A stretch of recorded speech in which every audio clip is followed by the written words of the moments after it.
What's going on, Jello family? This podcast is with my friend Yuna. She's a fellow MBA student at UCLA Anderson, one of the smartest people I know. Super excited to show you guys this. She talks about her time at Qualcomm as a staff product manager and building out a startup company during her time at UCLA Anderson as an MBA student, SHT Snacks. So very excited. Hope you guys enjoy the video and please like, comment, subscribe. All right. Hello, everyone. Welcome to the Angelo Carlos podcast. I'm joined with my guest, Yuna, here. She's actually one of my classmates at UCLA Anderson and one of the smartest people I know. So very, very excited to have you on the podcast, Yuna. Thank you so much for joining. How has your vacation been so far? Are you enjoying the holidays? Yeah, it was great. I spent a great time with my family, and yeah, I had a great time overall. Thanks, Angela. Thanks for having me today. Of course. Always happy to have you on. For those of you watching the podcast, I've actually been trying to get Yuna on for a while. She's super busy and one of the smartest people I know at UCLA. Yuna, fun fact, actually was in a lot of my classes, my first and second year, and currently Yuna is actually in her last year at UCLA, and she's building out a startup, or one of her capstone project called Shit Snacks, and we'll kind of go into that a little bit later. But why don't you introduce yourself? Where are you from? And what are you currently doing right now? Oh, yeah, sure, of course. Yeah, I am Yuna Kim. I'm Angelo's classmate. We were in the same section for first 2 year. We took many core classes together. It was fun. I did my undergrad in Korea. I majored in electrical and computer engineering, and then I did my master degree in the UCSD, and I studied software engineering and bioinformatics. And I changed my career path many times. Since Korea, I was very lucky. I had a chance to visit San Diego while I was in the college. It was like hosted by Qualcomm, and that's my first time to visit San Diego. And I went to Qualcomm. I met the engineer there. It was very inspirational, and I felt that I really wanted to work here. How? Then I can go to master program. Then I can work in a Qualcomm. So that's my starting point to then think about the studying abroad. That's Um, pretty cool. yeah. From your undergrad experience, you said you mentioned you changed your career so many times. Like, did you know what you wanted to do out of undergrad, or you were just kind of like, let me figure this out? No, I think as I said, it was kind of spontaneous. I had a chance to visit the San Diego, met the some Qualcomm engineers, and I noticed that when they created something and some product and software, they're very like open, and they are open tenor. No matter what kind of title you have, and you can go any room to talk with the people and discuss the idea. I really fascinated about that culture in Qualcomm. So yeah, I said that I changed the career, but that's a little bit later part actually, because I wanted to be a good engineer. That's my first goal for the UCSD. So while I studied at UCSD, I found another interesting. That's a bioinformatics. So Was I wrote my paper, and I wanted to do PhD. I wanted to be a good scientist. really? Yeah, that's the kind of things. And I got into the PhD program actually. That Oh, at UCSD. Yeah, UCSD. I was an international student, but then the bioinformatics, and usually those research is hosted by the government association. Then all the funds are from the government, and they prefer the citizen. So it wasn't challenging. It was very challenging for me because I even got in. They asked me to prepare the first 2 years of the fund, and Uh-huh. yeah, I did my master with all the scholarship and research assistantship, and that it wasn't easy for me. And because the time that when I was studying and economy wasn't good, even I had a chance to get in the school and finish my master program, but it wasn't enough. I was so burned out. So Was I was feeling like, yeah, sorry, but let me take a pause. Let me make some money. Then I Yeah. forgot why I came to the US, why I wanted to study at UCSD. Then that was a Qualcomm, and I wanted to get a job in a Qualcomm. And that time, my previous team, actually looking for someone who fresh graduate from graduate school. I think I was lucky at that time. That's the kind of prototype that, like, they would like to hire the new grad. So that's my starting point for engineer position. Yeah. And for those of you who are curious, UC San Diego is one of the top engineering schools as well as schools in all of California. So for her to get in is like a very big deal. Can you go over what it was like applying as an undergrad from overseas in Korea to go into UCSD? What was the application process like for you when you applied to UCSD as an international student? Yeah, I think probably still same. And then I think biggest thing is you need to take exam like GRE. GRE is like official graduate school exam. Back then, Korea didn't have that exam every month. It had only once a year, and I needed to fly to the Osaka. I remember, and I took exam there. But now it's totally changed. You know, you can take exam in Korea in any location. It's more accessible. Yeah, I think once you are ready for that score, and also you are like undergrad grade, and plus then get some recommendation from your professors and prepare your statement of purpose, like your plan for what you wanted to study. Yeah, that's a basic procedure, and you apply that between the September and December. I think each had a different phase. Each school has different phase. Then wait for the offer or reject, and then it's kind of a long journey. Yeah, but it's totally worth it. That's pretty cool. And then what was it like transitioning over from from Korea over to UC San Diego? Was it a bit of a culture shock? And what's it like for an international student coming to a US school? Because you and I, we go to UCLA, right? And there are a lot of students who are international. And it may be a different type of kind of environment. What was it like when you first came in? Was it very similar to Korea? It was very similar to Korea, you know, like just almost first year, I really didn't do social. I just Really? go to class, Yeah. like dormitory class and dorm. It almost felt like, am I in Korea or US? I wouldn't tell much, you know, like all the just teacher and we discussed in English, but other than that, the workload, of course, I felt that it was really heavy. In my Really? first quarter, yeah, I mean, it was everything in English. I used English term in my undergrad, but then I don't know, it's more emotional thing. I concern a lot, and then it's a new environment. Everything is new. Felt like emotionally like overwhelmed. I think that's why I felt it's that hard, but it wasn't that hard. It's just like a math problem mostly. But yeah, I mean, but it takes time. But just after first quarter, second quarter, feeling better and the more confidence. And I didn't have much cultural shock. UCSD, the classes are challenging enough, and that you can learn a lot. And I really like the environment in the engineering school, that if you're interested in certain topic, you can reach out to your professor, and they're more than welcome to invite you to their weekly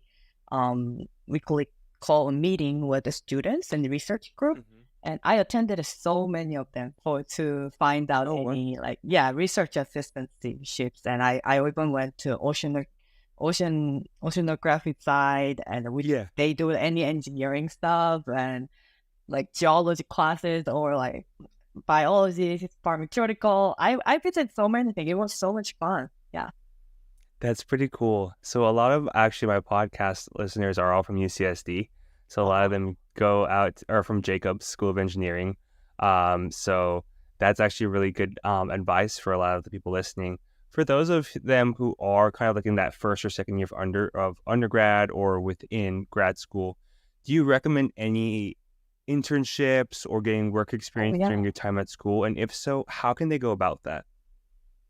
I think if they're looking for some internship and some opportunity within the school, I think UCSD is perfect, and all different major. Feel free to contact professor or even the students in their same research lab. They know how you feel, and they are very nice and very they're very helpful and supportive for you. and give some idea, or they connect you to another lab and they'll tell you the what kind of opportunity will coming. So yeah, I think more, yeah, reach out. Everybody's so welcome to. I mean, people will, why not? And someone wanted to learn about it. No, that's great advice. During your time at UCSD, you mentioned you learned a lot about Qualcomm, and that ended up becoming a big part of your career. Can we talk about how that manifested again? I think you kind of mentioned it briefly in the beginning, but if you can give us kind of like an in-depth kind of review on how that went and how you got into Qualcomm and what your role was there when you first started. You know the Jacobs, and that Jacobs Mhm. it's the same Qualcomm's founder, and Oh, uh really? yeah, That's really cool. Owen Jacobs Engineering School. Yeah, I had a chance to meet him for UCSD's some fundraising opportunity. I was so happy to meet him, to introduce myself, and Mm. I really inspired about how he created business, and I got opportunity to study in the UCSD, and I got a job at Qualcomm and working long enough in the Qualcomm so far. So yeah, I think the Qualcomm college program that I attended from Korea, that introduced a lot about the both UCSD and the Qualcomm um, company as well, and that gave me the good understanding of how the business started, and what's the like engineer plus entrepreneurship, how important they are, and that helps me and really motivates me to go to school. And That's pretty cool. When you start off at Qualcomm, what did you start off as? I'm a staff product manager. How did you get up to staff? Because for those of you guys who are curious, right, usually tech works relatively similar, like with Qualcomm, with like FANG companies, right? You start like L3, L4, L5, L6, and you kind of climb up these levels. And staff is probably one of the higher levels up. So Una really worked really hard and climbed up the basic corporate ladder and has been very successful during her time at Qualcomm. So any tips on where you started and then how you basically climbed up that to that level of staff? Oh, in the Qualcomm's, if you do the master program or PhD, that those are considered as your work experience year. Mm. So I did the 2 years, and my starting position was engineer, I believe. Yeah, it was engineer, and then I got promoted senior engineer. Then I promoted to the staff. Oh, that's so interesting. And what was that like for you? Was it a lot of it excelling to kind of hit your goals? Because I know usually we have like year in review where you just go a lot above and beyond your goals and really seek out mentorship throughout your time within Qualcomm. Yeah, I mean, within the Qualcomm, there are many mentoring program as well. I think depends on the which transition is different, but I think a certain point you just need a year, or like maybe like at least a year and 2 years of a consecutive beyond the certain score, then you can be automatically the candidate for the next promotion. So, and that pool, within the pool, within your team, there are many other team in the same division also had those candidates, and then your manager need to fight for you to like secure the limited rank for the next position. So I think that those are something I really cannot control. Even I'm qualified in the division wise, that some teams has a more prioritized project, and they might need someone to more high rank. Those are like I didn't know much earlier when I joined the Qualcomm how that kind of procedure happening. So then yeah, it's really like managers, how your managers like really wanted to make grow the team, and argue. I mean, fight for you, and it's different. I feel like, yeah, it wasn't super challenging. It's just that I was kind of slow. I mean, I wouldn't feel much rush on that. That's engineering side work, and I know it depends on the importance of your project. Tells more, and really didn't have a chance to choose what kind of things I would like to work. I mean, overall categories that I'm doing what I'm interested, but actual project, like, I'm not, I was engineer. I'm not the one talk to the sales or talk to my OEM to do these certain things, right? And then when our OEM made a contract with the business team, it's come to me and I'm working the software part with the customer. That's how I work. That's so fascinating. So, at Google, I remember the best product managers were the ones who were highly technical as well as very good on the product and business side of things. So you kind of come in with the best of both worlds where you have that technical background from the engineering side where you can actually interact with engineers as well as with the product side for the business side of things. Can you talk about that transition from going from straight engineer all the way to product management? I know Sundar Pichai, the CEO of Google, he came in as a product manager as well.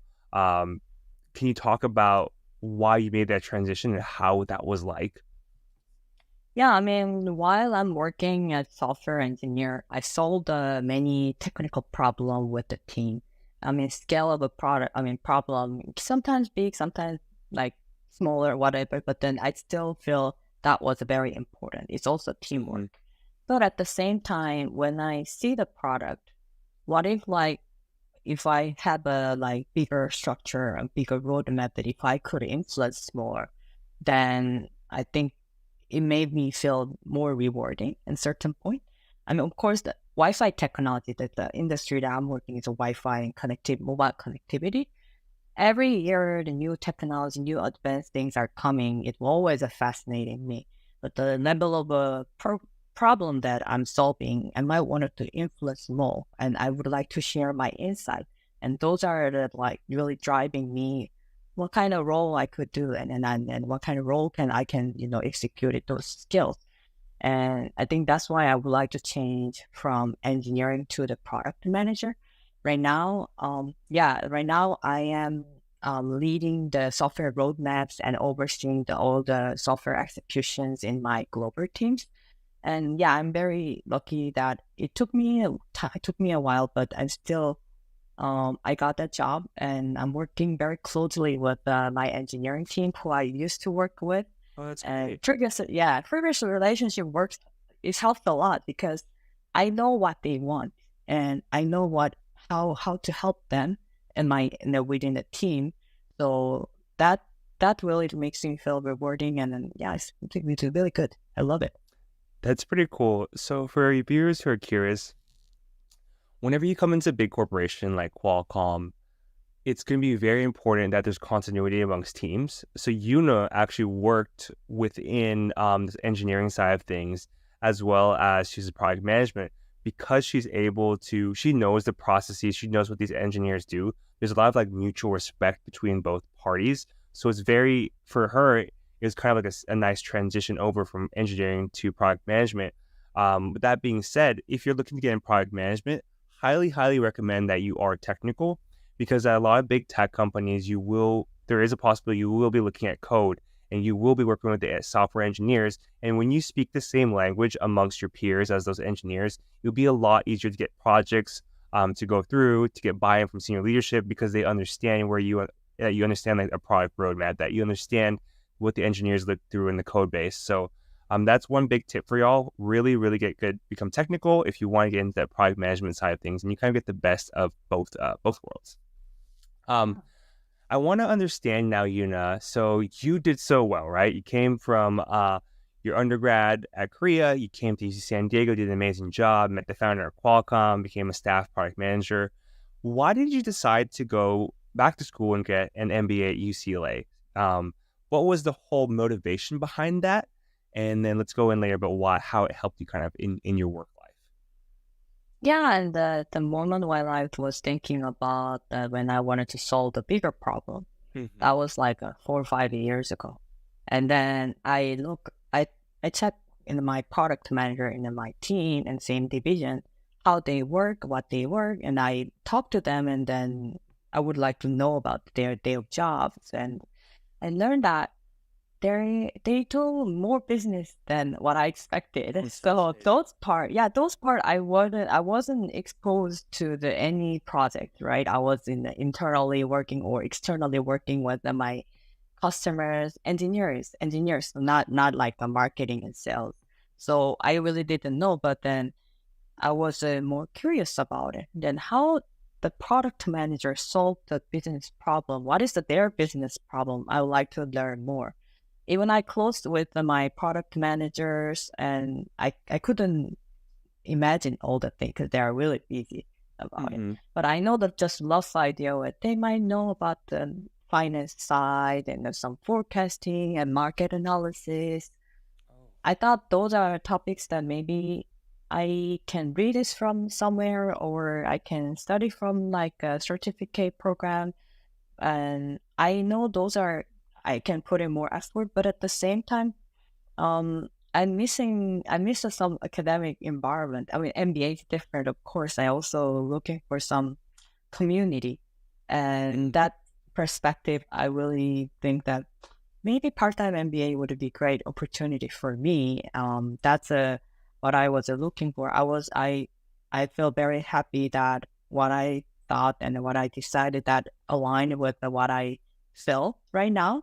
That I know I'm not feeling afraid about any business problem, the new problems that I need to solve in my product management role, because something I know from my school make me feel like, oh, it's just similar to a certain case that I already like learn about it in some class problem that so makes them feel like chill it's okay, you can figure it out and there's a way to solve it. So doing good. That's awesome. So for our viewers who are curious, you and I had about a lot of our first 2 years together in several classes at UCLA. And a lot of our classes are heavily case-based classes. And you may be wondering why am I keep learning about cases? And what we mean by cases is just like certain situations that happen with companies, like say Walmart wants to launch a new product, Coca-Cola has a new revenue stream, and that's like what we're learning. So for Yuna, going back to business school was a way to get more business acumen and learn kind of more about the business side of things, especially within that product management side. So thanks kind of for bringing that up, Yuna. Do you feel like you've learned a lot through business school, and how has it been compared to engineering side of things? Because you actually are kind of like a very rare commodity who has that very technical background as well as that business background. What have both of them been like, per se, in comparison? I think that I can see the much more common ground because the So interesting. your daily job is not exactly same as what you studied, right? Mhm. So how many is it all of, I mean, common ground, I feel like a problem solving perspective, engineering problem or business problem. They always have some variables and you need to identify what you can influence, what you cannot influence. So in that perspective, I think both academia and my current work, like academia gave me a lot of opportunity to the practice on that, and then that gave me some more confidence and resilience on my work, and then it's really connected. And I think I know product management, you need to learn every day. New technology is coming and how you like lead in your market and how you position and what's your 5 years plan, 10 years plans, and then we already talk about the 30 years in plan as well. So yeah, Right. yeah, I think I feel like both school and it really helps me to equip to be jump onto the problems. Yeah, maybe some of the knowledge is still related and helps, but it makes me feel like having a good positive attitude that like work on and study about the new stuff and solving the problems. For people who want to get into product management, do you recommend them going to business school and a master's in computer science, or do you think they can just kind of go that route through work experience? I think it depends on the person. Honestly, for me, I think I like to have both, and it was a fit for me. But there are so many people already have MBA and engineering degree as well, both. But you need in a certain way of MBA-ish kind of education if you only have experience on engineering. And if you do the only MBA, then you're a certain way that you continue to pursue your time and get some certificate and or catch up in the technical insight as well. And both wise, and it's like it can be any form. It can be a school, it can be the certificate program, a smaller product school, and anyway. But then I feel that schools are most efficient for me to, pursuing, and then makes me feel okay and better. So I think it really depends on the person. Yeah, but I feel it's totally worthy. That's pretty cool. Well, thank you going over kind of product management and the entryway for you as well as our future kind of listeners who want to get into that certain field.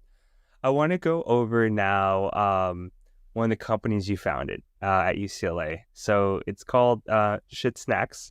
And I'll let you talk a little bit more about that, but let me give the viewers some background about that. So at UCLA, you have an option to build a company for your capstone project, which is kind of like your final project.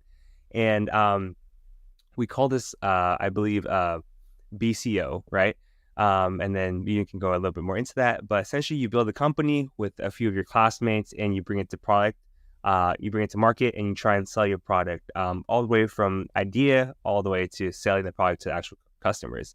Our previous guest, Jake, he did something similar with his undergrads, where they were a part of the entrepreneur club. Imagine a bunch of people in the undergrad entrepreneur club. Their idea was building shirts and then selling it out on Bruin Walk. And I think they made a couple $1,000s. Actually, it was really impressive for a bunch of undergrads, right? And they just put up all of their own money. So it's something very impressive being 18, 19 years old. I thought that was really cool. Oh, that's awesome. So Yuna had an all-star team of great people. There's my buddy Chad, he was a great engineer from Instagram. With my buddy Aaron, who is working in kind of healthcare and a manager in healthcare society at Stanford, as well as Thomas, who's a director at DaVita.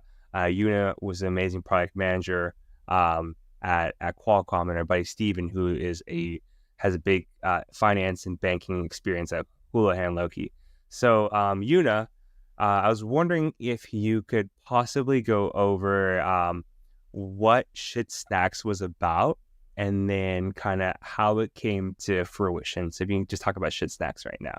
We produced some insect-based healthy snack, and we used the cricket flour and it's to make an oven-baked tortilla chips. So we made a prototype while we were doing the BCO PCP product. And yeah, the starting point is very interesting. And Steven, first time, he went to the Mexico City trip, the track, and he got fascinated in the cricket, and they eat the cricket taco. I forgot the name, but yeah, that's also the kind of like how he into it. And plus, we heard that the cricket is a future food, and cricket is very sustainable. It has like more than like 95% less like CO2 emission and water consumption. Really? It doesn't make any waste. So it's very sustainable, environmental friendly. And it also has all the good, healthy nutrition and protein and all the amino acid, full complete amino acid and minerals. Very interesting. And our team already attended some other competition with competition for blockchain idea. Then we felt like we really want to do the end product. And we wanted to hold something in our hand, end of our program. That's how we motivated. So, of course, this snack, we would like to make it something tasty. And the good thing is the cricket flour didn't bring a strong power. And we created some tasty but a little bit unique flavor. We targeted our Gen Z and millennial consumer. That's why we call our name is a shit. It's very trendy. It's very trendy. And then, our team has a diverse, background. I really appreciate it. I also learned that for this BCO BCP project, teamwork is most important thing. And my team is luckily and they're very proactive whenever business problems are popping. Where everybody jump on to bring the idea and we solve it together. And I think we had like very beginning, like professor asked us, you should meet as many as a consumer. So meeting the consumers, we need to make a prototype. So I made a prototypes and then we shared and we evaluated. Then each person figured out how to meet more consumer. So then we contacted many farmers market. Some farmers market say, "Oh, you guys have a great idea, but your names are not fitting our farmers market." We actually got rejected. Yeah, but we hosted a very big like tasting event and on campus and a farmers market, and we met almost 500 customers. So we learned their feedback and their snack preference. Was amazing experience. That's really cool. What was one of the biggest takeaways you have from finding a market? How did you guys pick the farmers market to be your first point of market entry? Yeah, I mean, Thames and Salm, and based on our knowledge, we prefer to have a daily snacker and who conscious about their shopping habits and sustainability aspect. And also, and then since we are based on LA, San Diego, so we would like to target on the Metro LA. So farmers, when we choose the farmers market, we definitely wanted to contact farmers market in the Metro LA area.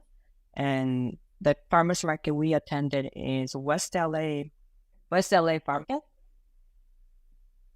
That has many it has a diverse consumers, and when we saw that, it's really close to our campus. We met so many Gen Zs and millennials and other generation as well, and we learned that they're willing to try for the insect based snack is very high. It's more than like 70-80%, especially the age that we're targeted, and they're more like understandable in our theme. And they care about the more sustainability, and they like our taste. Oh yeah, flavor we have like mango chili lime and beet and ginger and salt and pepper. Something like a little bit non-traditional. We like that, and they loved it as well. And yeah, that's how it worked.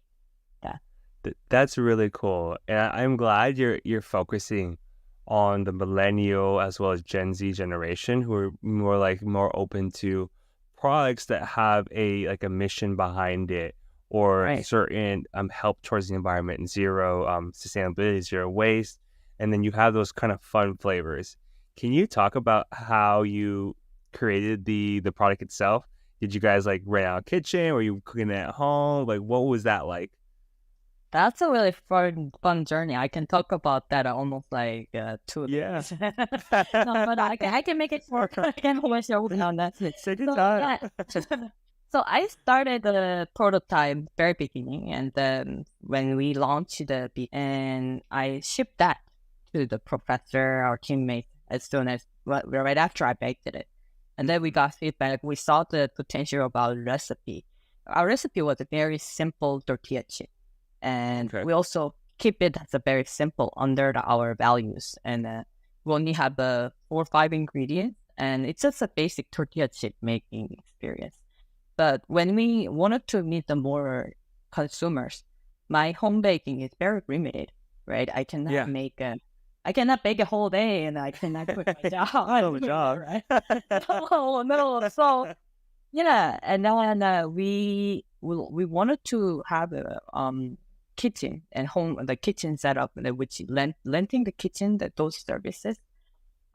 We couldn't find that, and something those are kitchen renting services require some business license, which we don't have it. Mm-hmm. So we found a couple of Airbnbs, and we rented Airbnb, and we bake the chips together. One of the cooking process is making tortilla with the electric tortilla maker. Yeah. So we bought the 2 electric tortilla maker, and bought the really big baking sheet to bake, together. So those are really operation, problem. You remember cookie shop. I mean the cookie baking problem. We learned it. We studied that part. So we also thought about how to optimize that and how to reduce our lead time, and we solved the problem together.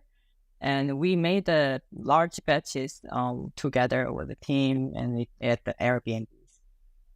That's pretty cool. That is so fascinating.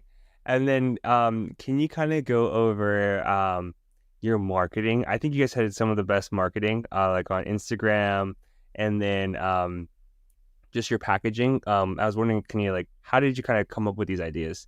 I know Aaron was a big part of the marketing side of things. Yeah, Aaron in charge of that, and he posted all the Instagram, and I think our Instagram post is really interactive when we showed like people's experience and then like compliments, and it's like really like show them like how people enjoy that. That's how we focused on. And packaging is like packaging wise, we really did very beginning. We created one package actually Yeah. here. Oh, wow. So, Can you show it again to the audience? That's pretty cool. I really like the design. But I think one big thing that for the snack packaging, the sustainability perspective, this is not recyclable.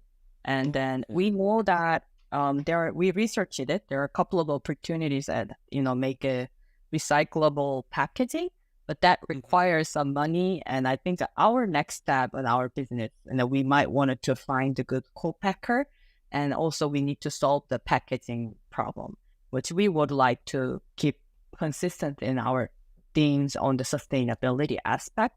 So yeah, we'll work on it. That's pretty cool. And then I was wondering if you could kind of like debunk this myth, right, about entrepreneurship. Do they teach you entrepreneurship, like how to build a product, all these great things? It teaches this in school, or is it just kind of figuring everything out on your own as you kind of progress through the whole journey? No, I think the school gave us idea about like how do you would feel this way, and then show me the many examples. And also in each class, like EDI or the business develop plan class, we have a like short set of how to exercise entrepreneurship, and they gave us some certain level of a foundation and a certain level of a confidence.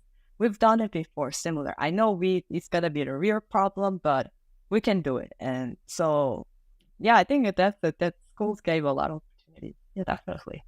That's awesome. I'm glad. I think the story of you kind of building a product out, right, and just kind of bringing it to market, in such a short time frame, because I think we had like around 6-7 months or so to just kind of like build it out. That's very inspiring for those who are people watch the podcast who do want to start a business, who do want to go to market, who do want to just kind of build something out. So I appreciate you sharing that story, and I appreciate you sharing your story of how you kind of went to school, became a product manager, and then your journey through UCSD, through UCLA. I think it's very motivating, very inspiring, and just an example of if you set your mind to something, you can accomplish anything you set your mind to. So I appreciate you sharing that, Yuna. We're coming towards the end of the podcast now, but I always like to end the podcast with like one last question, right? So if you could give yourself one piece of advice looking back, what would that be? Whether it be your career, your life, or anything of that nature? That's a really good question. I would like to say, don't worry about something that I cannot control. And yeah, emotional fluctuation drained sometimes a lot, which it wasn't really needed. But the moment maybe that's the only thing that you have, and then you feel so sad or so down and wasn't motivated. But it's okay. It's not in your like under control. And so yeah, if I could go back, young myself, definitely like it's okay, and don't worry about it. Just focus on what you can do, what you can control. That's beautiful. Thank you so much, Yuna. Yuna is like an amazing example of someone who you set your mind to something, you can achieve it, and then just someone who's just given back so much to the world. And from the bottom of my heart, Yuna, I just want to say thank you so much. I really, really appreciate you coming on the podcast. I think your story is going to inspire and help a lot of people who have come like your way or want to do what you're doing in your life and your career. So thank you so much for coming on board. Appreciate you. Thank you. Thank you for having me, Angelo. Of course. Well, that being said, Jello family, if you guys can like, comment, subscribe, we're on Apple Podcasts, Spotify, YouTube, and we'll be posting all this information to help you guys build your dream career, build the life you've always wanted to build. And we have amazing guests like Yuna coming on board, and just so thankful, very appreciative of you, Yuna. With that being said, Jello family, have an amazing day. We'll catch you later. Peace.